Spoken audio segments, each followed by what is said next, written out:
দু চারটে বিক্ষিপ্ত ঘটনা বাদ দিলে মোটামুটি শান্তিপূর্ণভাবেই কাছাড়ে ভোট পর্ব সম্পন্ন হবে।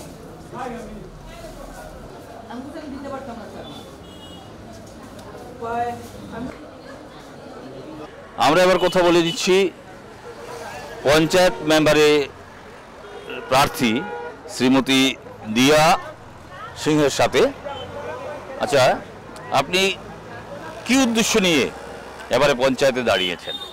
আমার মেইন মোটিভ হইলো সমাজের যে হেল্প করবার লাগে, সমাজে যে যে চাই যে এটা আমি মানে ফুলফিল করতে চাই, এটার জন্য আমি দাঁড়াইছি। আমার কিচ্ছু না, এটা আমার পার্সোনাল লাগে তো কিচ্ছু না, এটা তো মেইন হলো সমাজের লাগে। Just my motive is that to help the society, whatever they want, I just want to help them, that's ইট।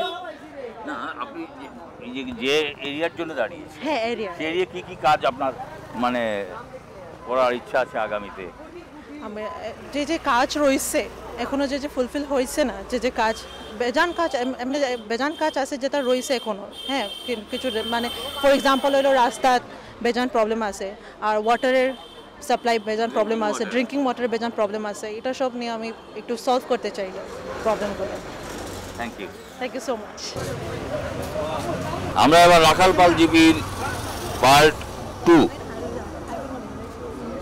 যে পঞ্চায়েত মেম্বার হিসেবে দাঁড়িয়েছেন মিতালি মল্লিক, আমরা এবার কথা বলে নিচ্ছি ওনার সাথে। আমার তো একটাই ভবিষ্যৎ প্রকল্প, যদি আমি জিতি তাহলে তো আমার জন্য তো কিছু না। আমি চাই যে মানে এই সমাজের জন্য ভালো কিছু করতে, রাস্তাঘাট করতে, কাজ করার উদ্দেশ্যে আমি নেমেছি। এটাই আমার স্বপ্ন, তার কিছু না।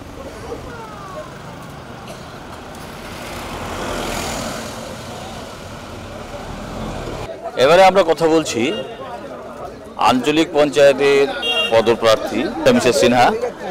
আপনি যদি ভোটে এবার জিতে আপনার পরিকল্পনাটা কি? সমস্যা সমাধান লাগে আমি করতে, যেমন ধরুন রাস্তাঘাট আর কিটা জল আর গলি और डेवलपमेंट का सब चीज। ধন্যবাদ। গত 2 মে আসামের প্রথম পর্বের পঞ্চায়েত নির্বাচনে অন্যান্য জেলার সাথে কাছাড়েও ভোট পর্ব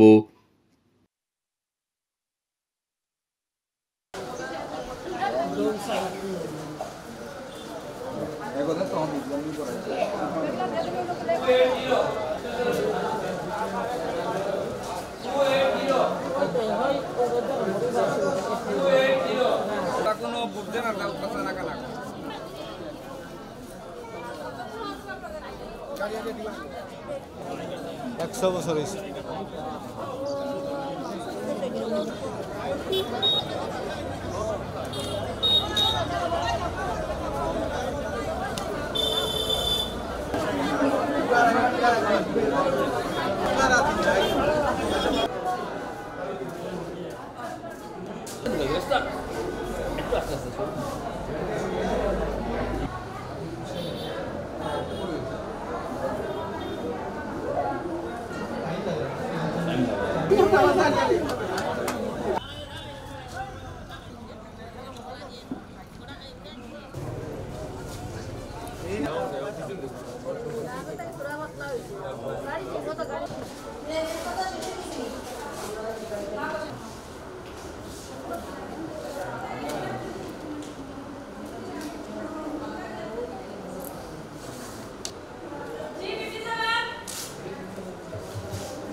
আমরা এবারে 488 নম্বর রঘুরাম এলপি স্কুলের পুলিশ স্টেশনের সামনে দাঁড়িয়ে আছি। আমরা কথা বলে নেব এখানকার ওয়ার্ড মেম্বার প্রার্থী শ্রী আকাশ রায়ের সাথে। আচ্ছা, আপনি যদি ভোটে জিতেন তাহলে এখানকার জনগণের জন্য কি কি করতে চাইছেন? এখানকার জনগণের জন্য আমি তো একাই কিছু করতে পারবো না, যেটা করার তো আমি আমার ঊর্ধ্বপক্ষ যারা আছে, যা আমার গ্রামের সমস্যা, রাস্তাঘাট বা অন্যান্য যা সমস্যা আছে তা ওনাদের কাছে তুলে ধরবো। ওনারা যা স্কিম বা যা কিছু দিবেন আমি সেটাই দিয়ে জনগণকে সব কিছু সমানভাবে দেওয়ার চেষ্টা করব। আমরা রুকনি ইস্টের ওয়ার্ড নম্বর 9-এর মেম্বার পদপ্রার্থী শ্রী জিষ্ণু রায়ের সঙ্গে কথা বলে নিচ্ছি। নমস্কার, আমি রুকনি ইস্ট গঙ্গানগরের হলো 9 নম্বর গ্রুপের আমি গ্রুপ মেম্বারের পার্টি। আজকে এখানে ভোট চলছে, খুব সুন্দরভাবে চলছে আমাদের এখানে। আমার উদ্দেশ্য যে আমি এখানে যে দাঁড়িয়েছি এই গ্রুপের রাস্তাঘাট এবং যারা প্রকৃত গরিব দুঃখীর পাশে আমি দাঁড়াতে চাই, তার জন্য আমি এই সদস্য পদে মনোনীত যে আমি দিয়েছি, তার জন্য আমি এখানে দাঁড়িয়েছি। জনগণ এখন দেখা যাক কী করেন, ওনাদের মতামতের উপর সেটি নির্ভর করে। রুকনি ইস্টের ওয়ার্ড নম্বর 9-এর আরেকজন সদস্য প্রার্থী সঙ্গে আমরা পেয়ে গেলাম দীপক রায়। আমরা ওনার সাথে কথা বলে নিচ্ছি। আচ্ছা, আপনি কি উদ্দেশ্য নিয়ে এবার ভোটে দাঁড়িয়েছেন? আমি 2007-এ এই গ্রুপের একজন মেম্বার ছিলাম, তাই এত বছর যাবৎ এখন বর্তমান অবধি আমি দাঁড়ানো ছিলাম না, তবু আমাকে জনসাধারণ সবাই দাঁড়াবার জন্য বলেছেন, তাই আমি দাঁড়িয়েছি। আর জনগণের স্বার্থের জন্য আমি কাজ করে যাচ্ছি এবং যাব, এই বলিয়া সবাই আমাকে যখন দাঁড়িয়ে আছেন, তাই আমি সবার মতামত নিয়ে দাঁড়িয়েছি। আর এই বলেই ভবিষ্যতে যখনই আমি মেম্বার হব, তাই আমি আমার জনগণের সেবাটা করা আমার কর্ম এবং ধর্ম, এই বলেই আমি এই গ্রুপের সদস্য হিসাবে মনোনীত নিই। ঠিক আছে, ধন্যবাদ। আপাতত 4,496 জনের ভাগ্য বাক্সবন্দি হল। কাছাড়ের 1,706টি ভোট গ্রহণ কেন্দ্রে সকাল 7টা থেকেই ভোটদান পর্ব শুরু হয়। কাছাড়ে 4,496 জন প্রার্থীর মধ্যে জেলা পরিষদে 64, আঞ্চলিক পঞ্চায়েতে 381 এবং গ্রুপ মেম্বার পদে প্রার্থী ছিলেন 4,051 জন।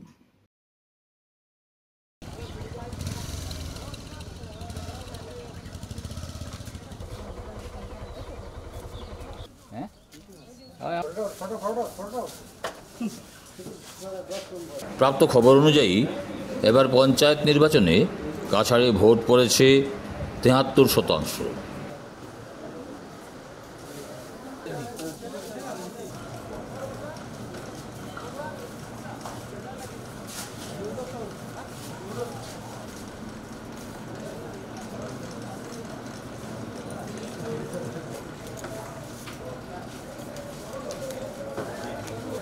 উল্লেখ্য, ভোট গণনা হবে আগামী 11ই মে।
কাছাড়ে মোটের উপর নির্বিঘ্নেই ভোট পর্ব সম্পন্ন।